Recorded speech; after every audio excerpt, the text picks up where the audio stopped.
अस्सलामुअलैकुम दोस्तों। जूलियन एक सक्सेसफुल लॉयर थे जो रिच लोगों के बड़े बड़े केसेस लड़ते थे, इसीलिए उनका नाम न्यूज़पेपर में भी आता रहता था। उनके पास एक बेहतरीन विला था, एक फरारी थी और हर वो मटेरियलिस्टिक चीज़ थी जिसकी हम ख्वाहिश कर सकते हैं। उनके इसी फेम और फॉर्च्यून के शौक ने उन्हें इतना एडिक्ट बना दिया था कि वो दिन के 18-18 घंटे काम करते थे और छुट्टी भी नहीं लेते थे। इन्हीं सब चीज़ों की वजह से उनकी पर्सनल लाइफ बहुत ख़राब हो गई थी, उनकी शादी ख़त्म हो गई थी और उनके घर वालों ने भी उनसे बात करना छोड़ दिया था। उनकी हेल्थ भी इतनी ख़राब हो गई थी कि वो 53 ईयर्स की एज में ही 80 साल के लगने लगे थे। एक दिन वो कोर्ट में एक केस लड़ रहे थे कि अचानक उन्हें हार्ट अटैक आ गया और वो गिर गए। हॉस्पिटल में पहुंचे तो डॉक्टर्स ने उनसे कहा कि अब उन्हें काम या हेल्थ में से किसी एक को चुनना पड़ेगा। वो समझ गए थे कि उन्हें कुछ करना पड़ेगा क्योंकि वो अपनी लाइफ के गेम और केस को हारने लगे थे। जूलियन ने एक फैसला किया जिसने सबको हैरान कर दिया। उन्होंने अपना घर, फरारी और हर चीज़ बेच दी और बिना किसी को बताए एक सफ़र पे निकल गए अपने कुछ सवालों के जवाब तलाश करने के लिए। ये सफ़र था हिमालय का, क्योंकि उन्हें किसी ने बताया था कि वहाँ कुछ मॉन्क्स रहते हैं जिनकी एज 100 साल से भी ज़्यादा होती है और वो भी प्रॉपर हेल्थ के साथ। उन्हें ये तो नहीं पता था कि मॉन्क कहाँ मिलेंगे, मगर ये पता था कि वो मिलेंगे हिमालय में ही। आखिरकार उन्हें एक मॉन्क मिल ही जाता है जो उन्हें अपने सीक्रेट लैंड में ले जाता है। वो पहले तो उन्हें कुछ दिन अपने साथ एज अ गेस्ट रखता है और फिर उन्हें अपने 100 साल से भी ज़्यादा का विजडम देने पर तैयार हो जाता है। मगर वो जूलियन से एक प्रॉमिस करने को कहता है कि वो ये विजडम एक ना एक शख्स से अपनी लाइफ टाइम में ज़रूर शेयर करेंगे।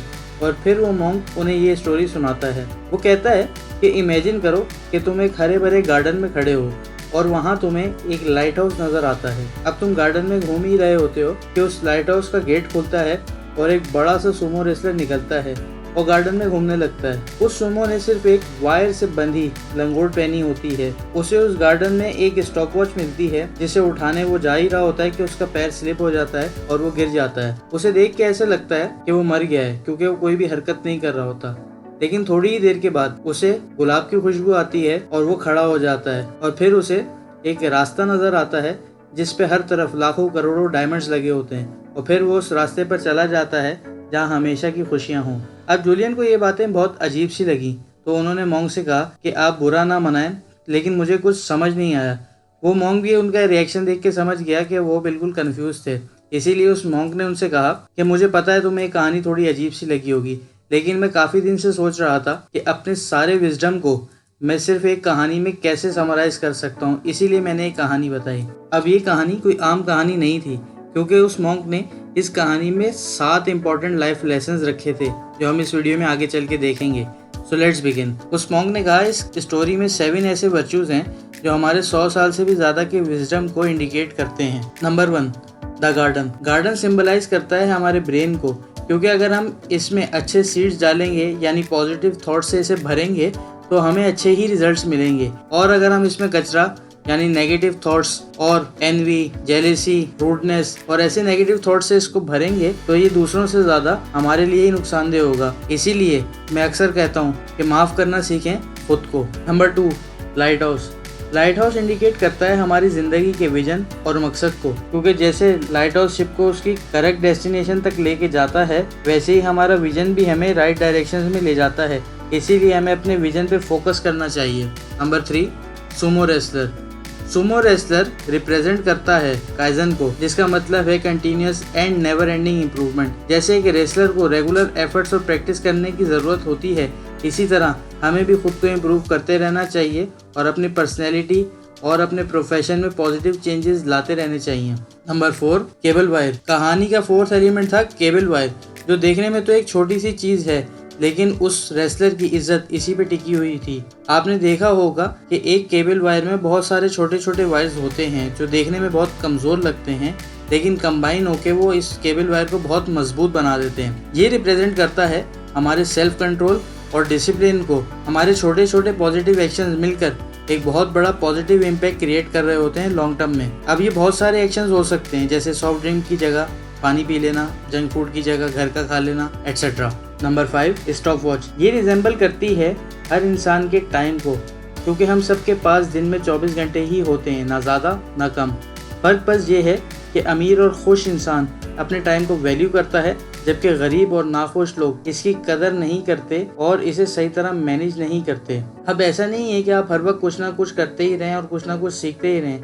हमें अपने टाइम को बस अच्छे से मैनेज करना चाहिए।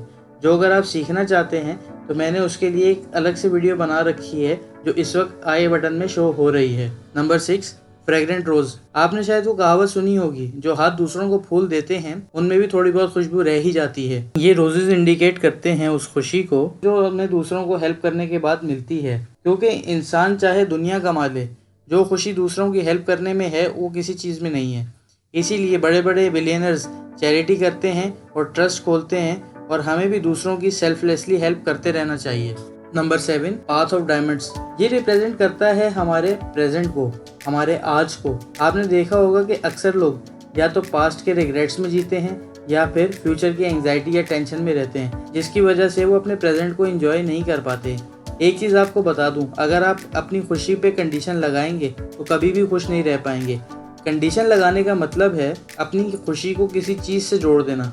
जैसे कि अगर गाड़ी आएगी तो मैं खुश होऊंगा, या मेरा प्रमोशन हो जाएगा तो मैं खुश होऊंगा, वगैरह वगैरह। इसीलिए हमें अपनी लाइफ के छोटे छोटे पलों को एंजॉय करना चाहिए। आप अपने प्रेजेंट में जीना सीखें, अपने पेरेंट्स, पार्टनर और दोस्तों के साथ भी टाइम स्पेंड करें और अपने प्रेजेंट को एंजॉय करने का हुनर सीखें। ये थे वो 7 प्रिंसिपल या वर्चूज जो मॉन्क हज़ारों सालों से फॉलो कर रहे थे। जैसे उन्होंने जूलियन से कहा था कि आप इसे किसी न किसी के साथ शेयर करें, उसी तरह मैं आपसे भी कहता हूँ कि इस वीडियो को ज़्यादा से ज़्यादा लोगों के साथ शेयर करें ताकि ये विजडम ज़्यादा से ज़्यादा लोगों को फ़ायदा पहुँचा सके। ये सारी बातें मैंने आपको रॉबिन शर्मा की book the monk who sold his Ferrari से बताई हैं। बुक का लिंक मैंने डिस्क्रिप्शन में डाल दिया है, आप वहाँ से जाके इसे पढ़ सकते हैं।